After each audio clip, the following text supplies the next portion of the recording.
नमस्कार दोस्तों, स्वागत है आपका आपके अपने चैनल द स्टडी हब में। दोस्तों आज के वीडियो लेक्चर में हम कंप्लीट करेंगे यूपी SSSC जूनियर असिस्टेंट जो कि 2015 में परीक्षा संपन्न हुई थी, उसके पार्ट 2 को कंप्लीट करेंगे, जिसमें जनरल मेंटल एबिलिटी यानी सामान्य बुद्धि परीक्षण के आपको सारे प्रश्न मिल जाएंगे। दोस्तों पहले पार्ट में हमने कंप्लीट करा है हिंदी का सेक्शन। तो दोस्तों अगर आपने हिंदी का सेक्शन नहीं देखा है तो ज़रूर देखिएगा, इस वीडियो की डिस्क्रिप्शन में उसकी लिंक मिल जाएगी, तो उसको ज़रूर देख लीजिएगा। इसके बाद आप ये रीजनिंग का पोर्शन कंप्लीट कर सकते हैं। तो चलिए दोस्तों हम सीधे शुरुआत करते हैं प्रश्न की। पहला आपका प्रश्न जो है पहला प्रश्न आपकी स्क्रीन पर है, आप देखेंगे यहाँ पर। दोस्तों आपको जानकारी दी गई है 41वें प्रश्न में कि ए बी से लंबा है, डी सी से छोटा है किंतु ई से लंबा है। ऊंचाई को ध्यान में रखें तो केवल डी ही ए तथा बी के मध्य है, कौन सर्वाधिक लंबा है। दोस्तों 3 जानकारी दी गई हैं, उससे आपसे पूछा गया है कि कौन सर्वाधिक लंबा है। तो सबसे पहले जो हमको जानकारी दी गई है सबसे लास्ट वाली की, जो कह रहा है कि केवल डी ही ए और बी के मध्य है। तो डी दोस्तों ए और बी के मध्य है, और पहली सूचना से पता चल रहा है कि ए बी से लंबा है। तो दोस्तों बी नीचे रख देंगे और ए को ऊपर रख देंगे, क्योंकि डी जो है वो बीच में है और बी ए जो है वो बी से लंबा है। तो इन दो इन्फॉर्मेशन से इतना हमको पता चल गया। अब कह रहा है डी सी से छोटा किंतु ई से लंबा है। डी जो है भाई साहब वो सी से छोटा है, तो सी सबसे बड़ा हो गया। फिर कह रहा है ई से लंबा है, तो ई सबसे लास्ट में रखना है। और हमसे पूछा गया कौन सर्वाधिक लंबा है। तो यहाँ पर आपका सी वाला सबसे लंबा है, यानी आपका पार्ट 2 सही हो जाएगा। तो यहाँ पर दोस्तों ये क्वेश्चन आपको जरूर समझ में आया होगा। अब हम अगले प्रश्न को देखते हैं। दोस्तों इस प्रश्न को देखते हैं। पहले प्रश्न पढ़ते हैं। ए ने बी से कहा, मैं जब तुम्हारी उम्र का था तब तुम्हारी जो आयु थी उसकी 2 गुनी उम्र आज मेरी है। यदि उनकी वर्तमान उम्र का योग 63 वर्ष है तो ए की वर्तमान उम्र बताना है। ठीक दोस्तों, हमें ए की वर्तमान उम्र बताना है, और जो इक्वेशन दिया है, जो इन्फॉर्मेशन दी है, उससे इक्वेशन क्रिएट करके इसको सॉल्व करते हैं। कह रहा है बी से बोल रहा है ए कि मैं जब तुम्हारी उम्र का था, तो आज जो बी की उम्र है उस उम्र का जब ए था तब तुम्हारी जो उम्र थी उसकी दुगनी उम्र आज मेरी है। ठीक, तो सबसे पहले तो हम मानेंगे बी से कह रहा, तो पहले बी की ही हम उम्र ऐसे ही मान लेते हैं कि जो बी की उम्र है, पहले की उम्र है, वो हमने मान ली दोस्तों x। ठीक, अब हम मानते हैं बी की वर्तमान आयु, तो कुछ साल बाद मानेंगे, तो y साल हम अपने से ऐसे ही मान ले रहे हैं। y साल बाद बी की वर्तमान आयु, तो ये दोस्तों x प्लस वाई हो जाएगा, क्योंकि जितने साल बाद निकालते हैं उतना जोड़ देते हैं। 5 साल बाद तो x प्लस 5 ऐसे ही। अब कह रहा है, अब जो आपको सूचना दी, मैं जब तुम्हारी उम्र का था। ठीक, मैं जब तुम्हारी उम्र का था तब तुम्हारी जो आयु थी उसकी 2 गुनी उम्र आज मेरी है। तो ए की पहले की आयु दोस्तों क्या होगी। कह रहा मैं जब तुम्हारी उम्र का था, तो मतलब जो बी की अभी की उम्र है तब की ए की आयु बताना है। ए की पहले की आयु वही तो होगी जो बी की आज की है। ए की पहले की आयु दोस्तों यहाँ पर थोड़ा सा लिखने में साफ नहीं आ रहा, लेकिन आप समझ लेंगे, आशा करता हूँ। तो ए की जो पहले की आयु है वो बी की आज की आयु है, यानी तो x प्लस वाई लिख देंगे।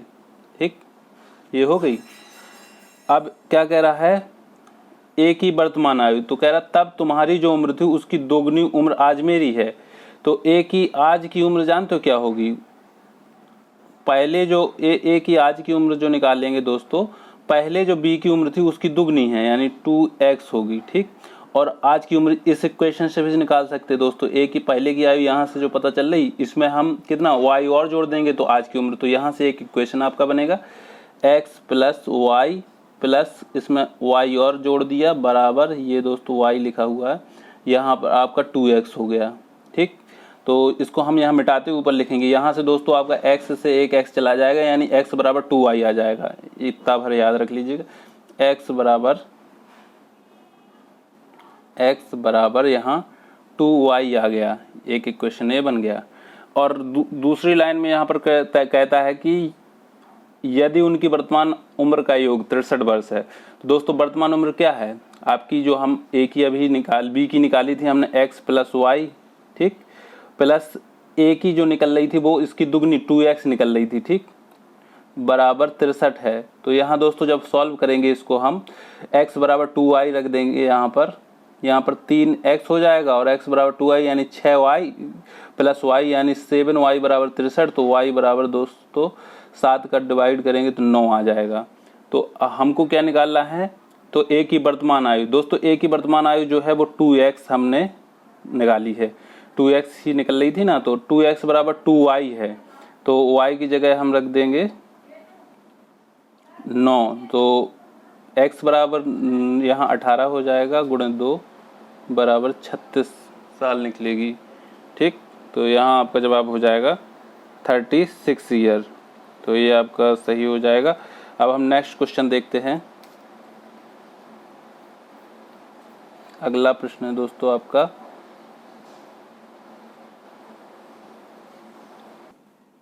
तो दोस्तों अब हम अगला प्रश्न देखते हैं। प्रश्न है आपका, सबसे पहले अहमद अपने स्थान से उत्तर की ओर 20 मीटर चलता है। तो मान के चलो ये अहमद का ये स्थान है, 20 किलोमीटर उत्तर की ओर चला दिया, क्योंकि जो आपका डायरेक्शन होता है पूर्व ये होता है, पश्चिम ये होता है, उत्तर ये होता है और दक्षिण ये होता है। ये आपका इस प्रकार चलाना है। तो 20 मीटर उत्तर जाता है, वह अपने दाएं, अब ऐसे जा रहा तो दाएं स्थान पर मुड़ता है, 15 मीटर चला जाता है।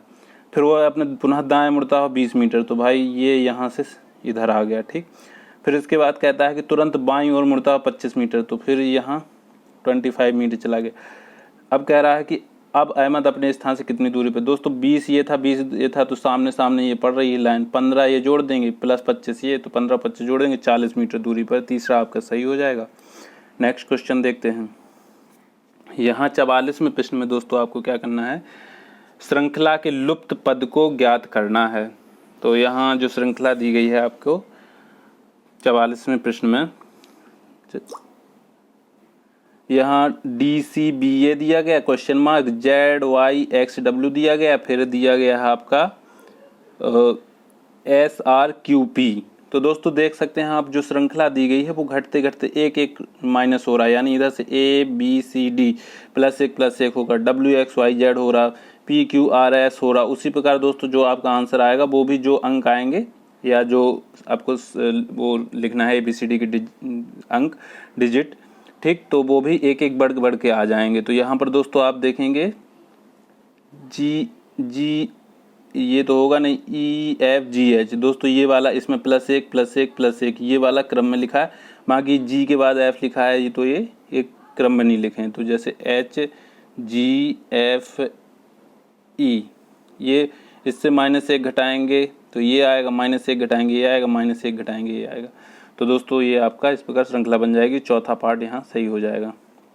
इसको देखते हैं। यदि फेस को 6135 के रूप में कोड किया जाता है तथा डेड को 4514 के रूप में कोड किया जाता है, तो हाई को किस प्रकार। यहाँ दोस्तों जो इसका क्रम आता है ना अल्फ़ाबेट्स का, उसका जो नंबर आता है उसी को सामने लिख दिया गया है। जैसे फेस है, F 6वें नंबर पे आता है, A पहले नंबर पे आता है, C तीसरे नंबर पे आता है और E आपका 5वें। और सेम टू सेम यहाँ डेड में 4थे में नंबर पे D आता है, E 5वें पे, A पहले पे और D आपका 4थे पे। उसी प्रकार H जो आपका आएगा 8वें नंबर पे, I जो आएगा 9वें नंबर पे, G जो आएगा आपका 7वें नंबर पे, H 8वें। तो ये आपका जवाब हो जाएगा 8978। ये आपका पहले ऑप्शन में है, ये सही हो जाएगा। अब अगले प्रश्न को देखते हैं। दोस्तों इस प्रश्न में एक शब्द के साथ आगे 4 और शब्द दिए गए हैं, उनमें से एक शब्द का निर्माण कीजिए।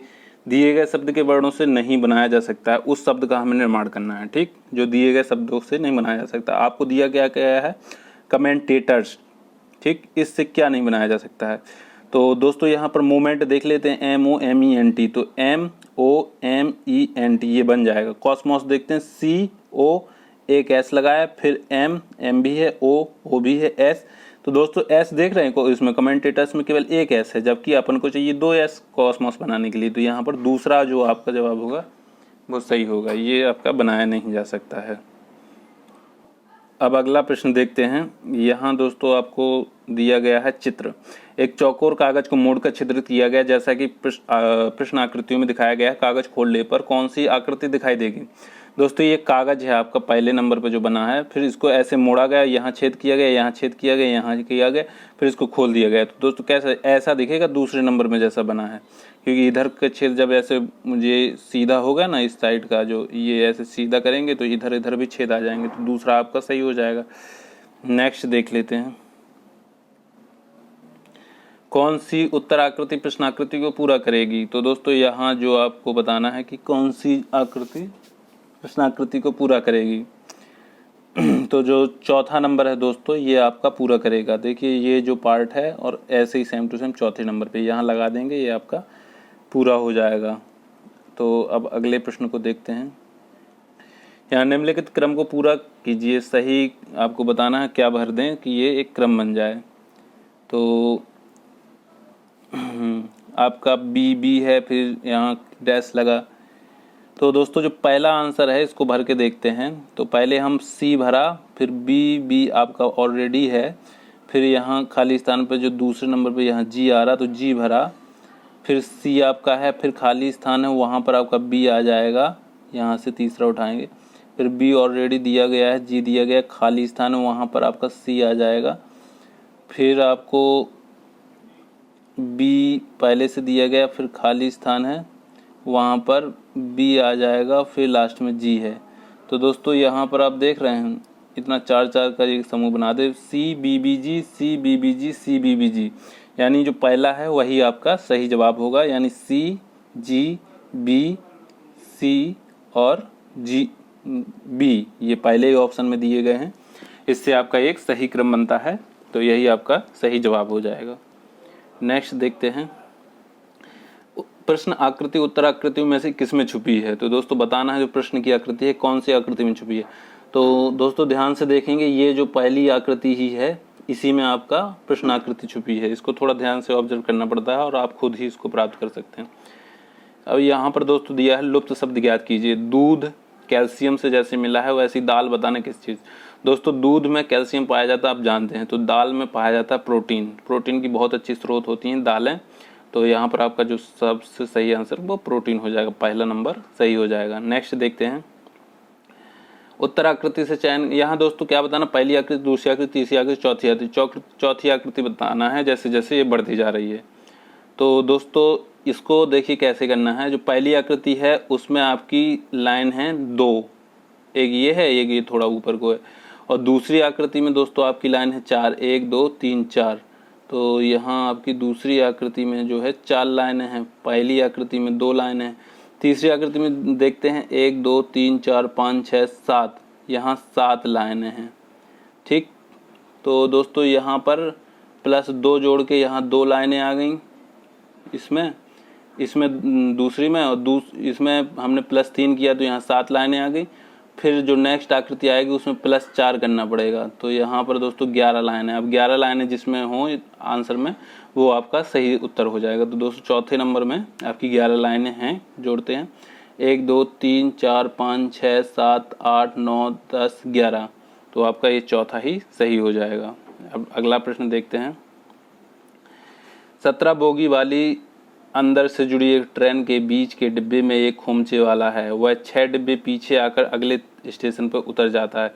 अब वह इंजन से लगे तीसरे डिब्बे में चढ़ता है, वह अपने पहले स्थान से कितने डिब्बे दूर है। दोस्तों इसमें 17 तो डिब्बे हैं, जो ट्रेन जा रही है, ये इंजन है, फिर यहाँ 1 2 3 4 5 करके 6 7 8 9 10 17 डिब्बे हैं। अब कहता है कि वह बीच वाले डिब्बे में है खोमचे वाला, तो 17 डिब्बे में बीच वाला का होगा 17 + 1/2 करेंगे तो 9वां डिब्बा जो होगा दोस्तों वो बीच वाला होगा। अब वो 6 डिब्बे पीछे जाकर, तो 9 में 6 जोड़ देंगे तो दोस्तों 15वें डिब्बे पे वो पहुंचेगा। अब कह रहा है इस पे उतर जाता है, ठीक, पीछे आकर अगले स्टेशन पर। अब वह इंजन से लगे तीसरे डिब्बे में चढ़ जाता है, यानी पहला दूसरा इस डिब्बे में अब वो चढ़ रहा है। ठीक, तो अब कह रहा हुआ है अपने पहले स्थान से कितने दूर, पहले वो 9वें डिब्बे पे था, ठीक, आपको पता है कि बीच वाले डिब्बे में था, तो यहाँ अब कितने डिब्बे दूर है। तो दोस्तों तीसरे में अभी है, तो 1 2 3 4 5, तो बीच में 5 डिब्बे भर रहे हैं, तो वो 5 डिब्बे दूर है, तो यहाँ आपका 5 हो जाएगा आंसर, यानी पहला जवाब सही हो जाएगा।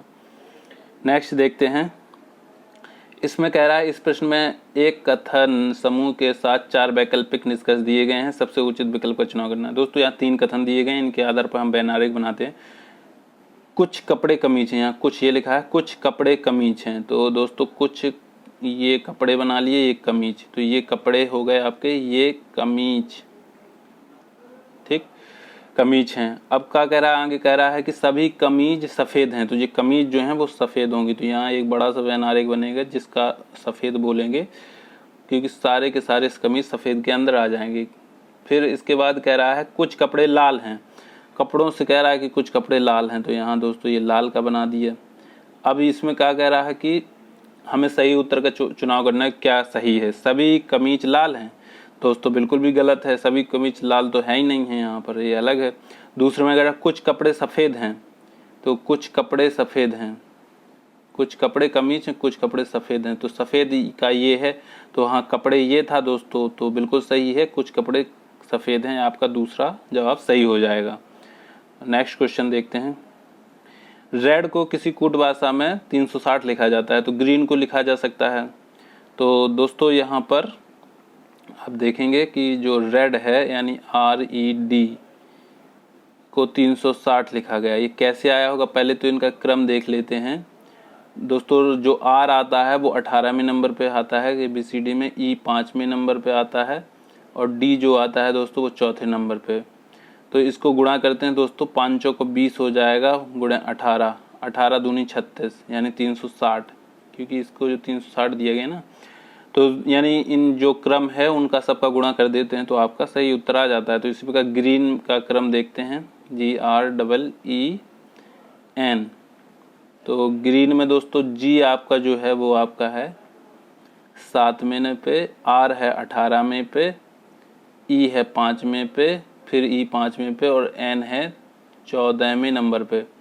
गुणा करते हैं दोस्तों, पहले जो आसान है 18 पंचे 90 ये आ गया, 14 पंचे 70 ये आ गया, फिर 7, तो यहाँ 9 7 63 यानी 630 आ जाएगा, गुणे 70 का गुणा करना है, तो यहाँ 7 का गुणा करेंगे, 7 21, हासिल आएगी 2 दोस्तों, और 7 छंग 42, 2 44, तो यहाँ 4 4 और 2 जीरो आ जाएंगे, यानी 44, ये 4 लिखा है दोस्तों, 44 और 100, यानी पहले दूसरे आंसर में आपका जो है वो सही उत्तर है, दूसरे विकल्प में।